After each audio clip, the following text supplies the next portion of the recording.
전국적으로 극심한 폭염과 열대야가 기승을 부리고 있습니다. 태풍이 되살아날 정도로 한반도 남쪽도 펄펄 끓고 있는데요. 날씨가 왜 이렇게 뜨거운지, 또 폭염이 언제까지 가는 건지 김동혁 기상 전문 기자와 함께 알아보겠습니다. 어서 오세요. 네. 정말 너무너무 덥습니다. 그냥 조금만 걸어도 1분, 2분만 걸어도 너무 힘들 정도로 폭염이 계속되고 있는데 오늘도 기온이 좀 크게 올랐다고요. 예, 어제 이제 서울에서 38도까지 올라서 7월 하순 기준으로 보면 역대 네 번째로 굉장한 이 최고 기온을 기록하게 됐는데요. 오늘도 역시 마찬가지로 이 수도권 지방을 중심으로 38도를 웃돈 지역들이 많습니다. 경기 남양주시가 38.3도 기록하면서 전국에서 가장 높은 기온 기록했고요. 그밖에 강릉에서도 역시 38.2도 기록하게 됐습니다. 강원도 정선 지역에서도 38.3도인데 이 강원도 정선은 이 지역 관측을 시작한 이래 7월 기준으로 보면 가장 더운 날을 보내기도 했습니다. 네. 그래서 매일매일 이 최고 기온이 지역별로 해서 경신되고 있다. 그만큼 지금의 폭염이 굉장히 극심하고 꺾이지 않고 있다라고 생각을 하시면 될 것 같고 전국의 183곳에 계속해서 폭염특보 내려져 있습니다. 그래서 전국 대부분이라고 보시면 될 것 같고요. 특히 이제 경보 지역이 161곳, 주의보가 19곳, 그래서 체감온도가 35도 이상, 이틀 이상 지속될 것으로 예상될 때 내려지는 경보 지역이 160곳을 넘으니까요. 네. 그야말로 펄펄 끓는 그런 내륙이라고 보시면 됩니다. 경기도 파주에서도 38.5도, 경기 여주 38.4도, 경기 하남 37.4도, 수도권 지방을 중심으로 해서 체감온도가 37도를 넘는 지역들도 굉장히 많았고요. 네. 서울에서도 역시 노원구라든지 동대문구에서 낮 기온이 38.1도 기록하게 되면서 서울에서도 굉장한 폭염들이 나타나게 됐습니다. 네, 김동욱 기자가 조금 전에도 언급을 했는데 어제 서울에서는 낮 기온이 무려 38도까지 올라서 굉장히 더웠습니다. 그런데 그간 이렇게 굉장히 심한 더위를 기록했던 연도가 있잖아요. 1994년 그리고 2018년이었다고 하는데 이때와 비교하면 올해 더위는 어느 정도 수준인가요? 예, 기온만 놓고 보면 이 말씀해 주신 대로 1994년이나 또는 2018년보다 기온이 더 높습니다. 그래서 예. 역대 1위에 달하는 그런 폭염이라든지 열대야를 우리가 지금 겪고 있다고 보시면 될 것 같은데요. 우리가 지난 22일까지만 놓고 보면 최고 기온, 평균 최고 기온은 29.4도, 30도에 달하고 있고요. 밤 최저 기온 역시도 20.6도입니다. 그래서 말씀해 주신 1994년과 2018년이 역대 손에 꼽는 1위와 2위에 달하는 그런 폭염인데 이것보다도 기온이 더 높으니까요. 굉장한 폭염을 지금 여름철에 겪고 있는 상황입니다. 다만 아직은 이제 8월 달이 남아 있기 때문에 네. 기온 기록이라든지 또는 폭염 횟수, 열대 횟수가 이제 경신될 가능성이 있다라고 보여지고요. 1994년은 사실 7월 달에 폭염이 굉장했습니다. 그래서 7월 폭염 횟수가 17.7일 보름을 넘기면서 이 한 달의 절반 이상이 우리가 이제 폭염을 겪었던 그런 해였고요. 2018년 같은 경우는 여름 평균 최고 기온이 37.5도였습니다. 그러니까 세 달 동안의 평균 기온이 37.5도, 낮 기온이 37.5도면 거의 세 달 내내 이 체감 온도가 37도를 웃돌았다고 보시면 네. 될 것 같고 강원도 홍천에서 많은 분들이 기억하시는 우리가 기상 관측 이래 지역 관측에서도 한 번도 없었던 41도를 기록했던 날이 바로 이제 2018년입니다. 예. 2024년은 우리가 작년 생각해 보면 습도가 굉장히 높았습니다. 그래서 굉장히 꿉꿉했고 열대야가 오래 지속이 됐고요. 추석 때까지도 폭염 열대야를 겪게 됐습니다. 그래서 2024년은 9월 달 폭염 일수가 6일로 역대 1위였고 열대야 일수 역시도 역대 1위였습니다. 그래서 1994년, 2018년 그리고 2024년 각 폭염 열대야 특징이 다 다른데 올해는 굉장히 빨리 또 이례적으로 시작한 폭염 열대야였기 때문에 또 다른 기록들이 나올 가능성이 있습니다. 8월까지도 더위가 계속 이어지면 폭염 기록도 갈아치울 수 있다라고 말씀을 하셨고요. 그리고 태풍 소식도 있습니다. 북상하던 도중에 약화됐었던 태풍이 다시 올라오고 있다라는 소식인데 그만큼 지금 바다도 굉장히 뜨겁다 이렇게 볼 수 있는 거죠.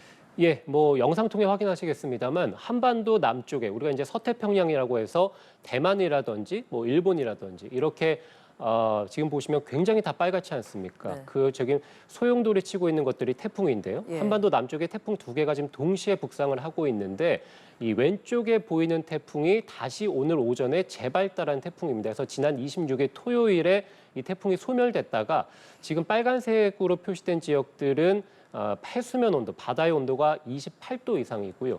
그 밑에 이제 보라색으로 표시된 지역들은 30도가 넘는 지역이거든요. 네. 그래서 지금 저 굉장히 뜨거운 바다에서 태풍이 다시 되살아날 정도로 한반도 내륙뿐만 아니라 바다 역시도 굉장히 뜨겁다. 이로 인해서 중국이라든지 대만이라든지 또는 일본도 최근에 많이 소식을 접하셨을 텐데 일본도 굉장한 폭염을 겪고 있습니다. 그래서 굉장히 뜨거운 바다에서 뜨거운 열대 수증기들이 뭐 대만, 중국, 우리나라, 일본 이런 아시아 지역으로 들어오면서 굉장한 폭염들을 모든 나라들이 현재 겪고 있는 상황입니다. 네, 8호 태풍 꼬마이. 이 태풍이 우리나라 폭염에도 좀 영향을 주는 건가요? 안 주는 건가요? 이 태풍이 지금 말씀드린 대로 오늘 오전에 대살아나 태풍인데 지금 보시면 경로를 통해 보시겠습니다만 중국 쪽으로 들어갈 것으로 예상이 됩니다. 예. 그래서 주 후반에 중국 상하이 부근으로 들어가서 열대저압으로 소멸할 것으로 보입니다. 그러니까 이 태풍이 우리나라와는 거리가 좀 있기 때문에 우리나라에 직접적으로 영향을 줄 가능성은 없어 보이고요. 다만 지금 제주 지역은 사실 내륙하고 날씨가 많이 다릅니다. 비도 내리고 있고요. 물결도 굉장히 높고 그리고 너울도 굉장히 많이 밀려오고 있습니다. 이로 인해서 인명 피해도 최근에 이제 발생하게 됐는데 네. 바로 저 태풍의 간접 영향이라고 보시면 되겠습니다. 그래서 이 태풍이 우리나라에 직접적으로 영향을 주지는 않겠습니다만 제주는 현재 이 8호 태풍의 간접 영향으로 비바람이라든지 굉장히 높은 파도, 너울이 지금 일고 있다고 생각을 하시면 될 것 같고 이 태풍이 올라오면 열대 지방의 뜨거운 수증기가 우리나라 쪽으로 들어오겠죠. 그래서 아무래도 이 우리나라의 폭염을 더 강화시킬 가능성은 있습니다. 다만 우리나라가 워낙에 지금도 뜨거운 두 개의 공기덩이가 가득 차 있기 때문에 이 태풍이 없더라도 지금의 폭염은 계속될 거라서 이 태풍이 직접적으로 우리나라 폭염에 영향을 주지는 않는다고 기상청에서 설명하긴 했습니다. 알겠습니다. 그리고 또 다른 태풍 9호 크로사도 북상하고 있다는 소식입니다. 꼬마이는 상하이 쪽으로 간다고 말씀을 하셨는데 크로사의 경우에는 예상 경로가 지금 좀 알려졌나요?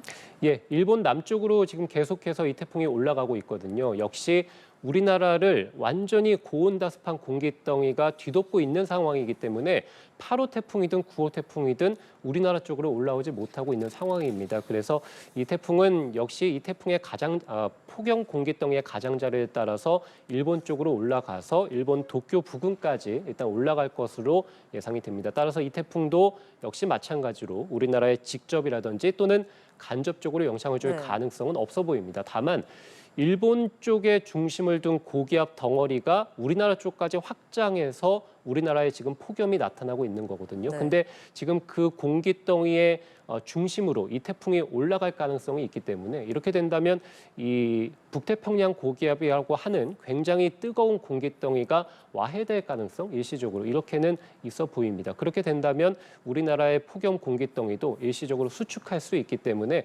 어쨌든 이 9호 태풍이 폭염의 변수가 될 가능성은 남아 있습니다. 네, 태풍 소식도 들어봤고요. 이렇게 무더위가 계속되고 있습니다. 폭염이 나날이 심해지는 것 같이 느껴지다 보니까 많은 분들이 지치실 텐데 극한 더위가 이렇게 이어지는 원인을 좀 짚어볼까요? 네, 뭐 매일매일 말씀을 드리고 저희가 뭐 많은 뉴스를 통해서 많은 시청자분들도 전해 들으셨겠습니다만 역시 이제 열돔이 직접적인 원인입니다. 그래서 한반도 상공 5km까지는 북태평양 고기압 그리고 10km까지는 티베트 고기압. 그래서 양쪽에서 뜨거운 공기덩이가 우리나라를 감싸고 있기 때문에 폭염이 굉장히 이어지고 있다라고 보시면 되고 지금 그래픽 통해 보시는 저 태풍 두 개도 역시 이제 열대 지방의 뜨거운 수증기를 우리나라 쪽으로 불러 일으키니까 태풍이 우리나라의 폭염을 태풍이 더 강화시킨다라고 생각을 하시면 되고요. 바람이 최근에 굉장히 많이 불지 않고 있습니다. 바람이 불지 않으면 열기가 흩어지지 않죠. 그래서 열기가 매일매일 쌓이다 보니까 기온 기록이 경신될 정도로 폭염도 매일매일 더 강화가 되고 있는 거고요. 습도가 굉장히 높죠. 그래서 한여름이다 보니까 열대야가 심한데 습도는 밤사이에 열기를 붙잡아두는 역할을 합니다. 그래서 낮의 열기가 습기로 인해서 밤에도 계속되고 이러다 보니까 네. 열대야도 지속이 된다. 그래서 티베트 고기압, 북태평양 고기압, 남쪽에서 올라오는 태풍, 이로 인한 열대 지방의 뜨거운 수증기, 여기에 바람이 불지 않고 습도는 높고 예. 이 모든 것들이 우리나라의 폭염을 일으키고 있습니다. 네. 그리고 이제 8월이 다가오고 있습니다. 7말 8초 가장 많은 분들이 휴가를 가는 시즌이기도 한데 휴가철에 날씨가 좀 어떨까 궁금해하시는 분들도 많을 것 같아요. 휴가철에도 이렇게 지금처럼 더운 건가요? 네, 7말 8초가 사실 이제 뭐 말씀해주신 대로 7월 말에서 8월 초인데 예. 우리가 많은 분들이 이제 휴가를 가는 시기이긴 한데 사실 이 시기가 1년 중에서 보면 가장 더운 시기이기도 합니다. 그래서 이 더운 날에 이제 많은 분들이 휴가를 떠나시게 될 텐데요. 사실 7말 8초에는 폭우가 올 가능성이 좀 있습니다. 그래서 8호 태풍 조금 전에 되살아난 태풍이라고 말씀을 드렸고 중국 쪽으로 들어간다라고 말씀을 드렸는데 중국 쪽에서 이 태풍이 들어가서 소멸하고 비구름을 남긴다면 우리가 사실 비는 서쪽에서 동쪽으로 이동을 해서 우리나라에 비구름이 들어와서 비를 뿌리거든요. 그래서 태풍이 중국 쪽으로 들어가서 비구름을 남기면 그 뜨거운 열대 수증기들이 바람을 타고 우리나라 쪽으로 들어올 가능성이 있겠죠. 예. 그래서 주 후반에 이 중국 쪽으로 들어간 열대 수증기가 우리나라로 들어온다면 일시적으로 폭우가 쏟아지면서 폭염은 누그러질 가능성은 있겠습니다. 또 한 가지는 말씀드린 대로 9호 태풍도 일본 쪽으로 올라가면서 고온 다습한 공기덩이를 와해시킨다면 역시 이제 또 폭염이 일시적으로 누그러질 가능성. 다만 굉장히 남쪽에서 뜨거운 열대 수증기가 우리나라 쪽으로 올라오기 때문에 네. 폭우가 쏟아질 가능성은 있습니다. 어쨌든 7말 8초는 폭염이 더 강화될 가능성도 있고 경우에 따라서는 태풍이 남긴 수증기로 폭우가 쏟아질 가능성 두 가지가 다 공존한다고 보시면 되겠고 네. 그 시기는 주 중반 이후가 될 것으로 보입니다. 다만 어쨌든 주 중반까지는 서울 기준으로 본다면 화요일 37도, 수요일 36도, 목요일 36도, 금요일도 지금 보시는 36도입니다. 그래서 계속해서 35도를 넘는 폭염 경보, 주의보는 계속된다고 보시면 됩니다. 알겠습니다. 폭염 그리고 태풍 상황까지 살펴봤습니다. 김동혁 기상 전문 기자였습니다. 말씀 고맙습니다.